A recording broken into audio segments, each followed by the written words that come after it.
Despite earning $600 million over the course of 6 years, damn. Mike Tyson That's celebrated $100 million a year. his 36th birthday with a bank account reading 0. So how did Mike Tyson go bankrupt? Well, Tyson made it clear that how do you spend $600 million, chat? Financial education wasn't a part of his childhood. From a broke background, I never really learned the art of handling money as a kid. Which became a problem as he began to earn millions. I mean, yeah, real, I understand that, I guess. Still a teenager. Yeah, but $600 million, Turkey, how many yachts are you gonna buy? His Tiger? I don't think you guys realize how much $600 million is. Like, that's hard to spend. Like, that would be legit. Chat, it would be hard for you to spend $100 million in a year.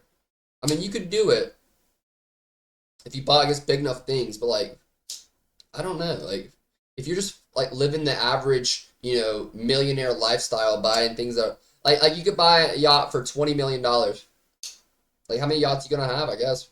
His pigeons. After becoming champion at the age of only 20, Mike Tyson began to average $7.5 million per fight, and this didn't even include his other sources of income. He was paid over $50 million in casino deals, $3.5 million for a WrestleMania guest appearance, while Mike Tyson's Punch-Out sold 2 million copies during its very first year. By 1990, Mike Tyson was credited as the highest paid $100 million yachts out there, but even back then, like this is $600 million, and like before I was even born, like literally over 4 decades, 30, 40 years ago, like damn near 50. Some of these fights. Paid athlete in the world, with an estimated $28.6 million in income this year, although all of this changed when he was sent to prison only 2 years later. Between 1992 and his release in 1995, Mike Tyson was unable to earn a single dollar, although as summarized by this CBS article, he wasn't exactly struggling when he finally walked free. Most Indiana prisoners are given $75 in spending money to ease their transition back into society. Tyson needed no such help. The former heavyweight champion had 2 checks, each made out to him for $10 million. In the next few weeks, Tyson would get another $12 million for the rights to future fights and television. A few months later, he earned the most money ever given to a boxer, $25 million, to fight a stiff named Peter McNeely. Over the next 2 years, Tyson earned a further $140 million from 5 different fights, making him feel invincible. $140 million from 5 fights. Oh my god! Money is a false sense of security. False sense of security. Nothing about it could be a you feel real... invincible with money. Okay. You feel like you can't even die. Which, when combined with a bitterness from his time spent in prison, caused Tyson to begin spending everything. For me being poor, never having anything, for me being bitter, angry for being in prison, it stems from a lot of things. Firstly, there were the cars. According to CBS, Tyson reportedly bought 110 cars either for when you spend it like him, bro.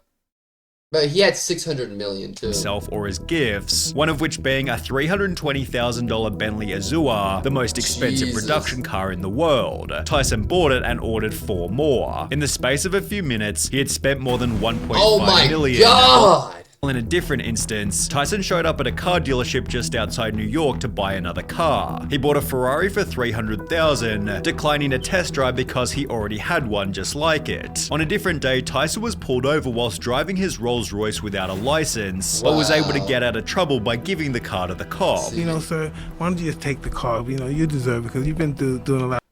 What the fuck, bro? First of all, getting a ticket for not having a license is not like the fine he would have to pay is not worth a fucking Rolls Royce. Because I didn't want to get arrested. I didn't have a license or anything. Right. And I didn't want my wife to get in trouble. I said, why don't you just take it? You know, it wasn't that. It was around 230 at the time, and they took it. This didn't end well for the officer. He got fired. He did? Yeah. How did he not go to jail? Although it did end well for Tyson's friend Ed Lover, who was given a Bentley so he could drive home from a club. He goes, here, take the car. I'm like, okay. He gives me the Bentley. A month go by, I still have this car. He said, I wanted you to have that car. He said, I gave you that car. With so many vehicles, Tyson needed somewhere to store them, purchasing mansions in Las Vegas, Ohio, and Maryland. However, these were nothing compared to the house. He just gave it away. I mean, imagine, bro, you're a cop and someone offers you a Rolls Royce that's like $300,000, which is what you won't make in your whole career as a cop. You take the car, sell that shit, bro, and you can retire. Like, what does it matter? He bought in Connecticut. It featured 21 bedrooms and 35 bathrooms. 21 bedrooms? As well as a full-blown nightclub, a movie theater, a mini casino, a squash court, and a fully spec'd out proper commercial gym, but this was only the inside. Outside there was a full-size basketball court, a swimming pool with its own grotto, and get this, its own lake, lake house, and fountain on a 17.6 acre block. If the house looks familiar, it's because Tyson eventually sold it at 50. Wow! Imagine having that fucking estate, baby. That'd be crazy. A casino. Cent, who called it his biggest financial mistake. What was the most, like, when you wasted money? The Tyson crib was like that. Mainly because of how much the property cost to run. How much was the upkeep, guesstimate per year? About $700,000 a year. Tyson expanded on this in a different interview. The upkeep was $700K. I saw this. This is the cynicalul compound. $25,000 just to mow the lawn. Right. Which when combined with his other houses meant gardening bills alone mounted to $100,000, although the gardener was still a minor expense compared to the things Tyson bought for these houses. As a gift for his first wife, Robin Givens, Mike spent $2.2 million on a solid gold bath. $2.2 million on a fucking bathtub! Oh my god. Which was followed by their divorce less than a year later, which cost Mike a further $10 million in legal fees and oh my god! $10 million compensation. Tyson had also dropped $410,000 on a birthday party and $140,000 on 2 white Bengal tigers, which needed their own specialty enclosure, $200,000 a year worth of food, and their own animal trainer, which Mike hired at a cost of $125,000 a year. Mike also had to pay a friend $250,000 in compensation after they were bitten by one of the tigers, although there was another bite that cost Tyson even more. During a match in 1997, Evander Holyfield headbutted Tyson, who in retaliation bit a portion of Holyfield's ear off. Tyson was disqualified and fined $3 million. Oh my god! Although it seemed he hadn't learnt his lesson, as he then bit Lennox Lewis's leg during a press conference, warranting another $335,000 fine. In the process, Tyson employed over 200 different people, including chefs, chauffeurs, and bodyguards, the most pointless of which being a guy nicknamed Crocodile, whose sole function was to dress in fatigues and repeatedly shout guerrilla warfare at Tyson's news conferences. What the fuck? For which he was paid $300,000 in 1996. What the fuck? In another crazy instance, Tyson walked into a club and offered to pay for everybody's drinks all night. Wait, it happened live? I've seen it on YouTube. Mike calls me over again. Ed, come here. I go, what's up, Mike? Tell the DJ I got the bar until the club closed. I said, what are you talking about? I'm buying the bar out. Everybody can have whatever they want. However, there was one final expense that was higher than any other. Do you regret anything? Yeah, and I didn't pay taxes really. That'll get you, yeah. It was revealed in 2003 that Tyson owed How did he not have one person on his team like, yo, we gotta get these taxes paid, Mike. You're going to fucking jail or you're gonna lose everything. $10.4 million to the IRS, $117,000 to 5 different states, as well as $4 million to British tax authorities, and things only got worse from here. Turns out most of Mike's luxury purchases were being made on credit, and as a result, he also owed $27 million to various different businesses.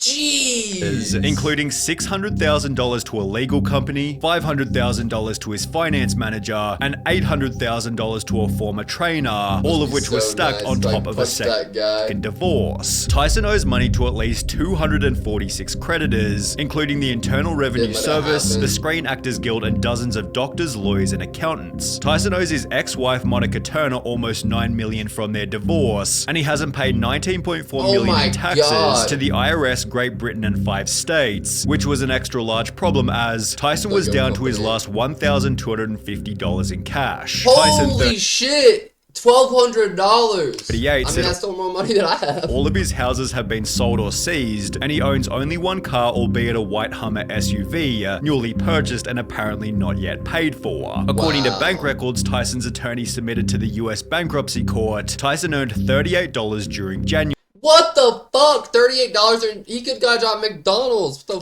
the fuck? His living expenses during that month were more than $407,000. Mike Tyson was completely and utterly screwed. However, he devised a plan to get himself out of trouble. Tyson's reorganization plan is ambitious. He hopes to earn at least $19.5 million from boxing over the next 3 years to help satisfy his creditors, although this isn't what would happen. In fact, he'd lose both of his next 2 professional fights before retiring from boxing and filing for bankruptcy. At the time, he'd state, "My whole life has been a waste. I've been a failure.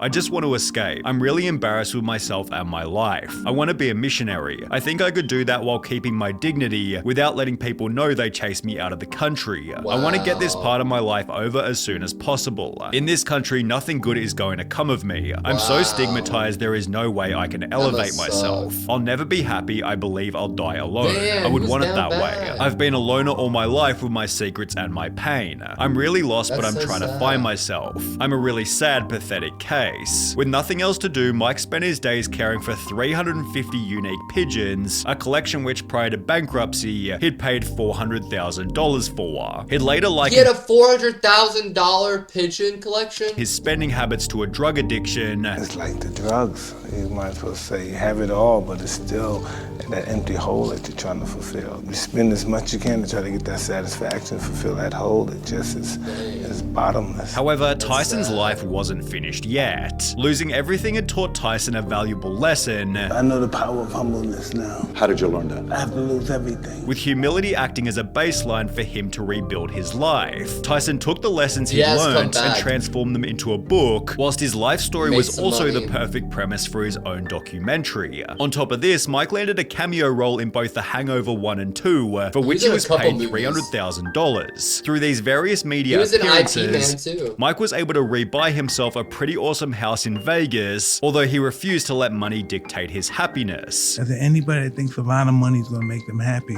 they never had a lot of I like how money. he always has a joint on him. Yeah, oh no, it's gonna make you miserable. You said, well, it can make you hate yourself. Since then, Mike has launched his own extremely successful podcast called Hotboxin' and built a net worth of $10 million. He loves smoking. Yeah, he's got $10 million back on the books. He loves toking.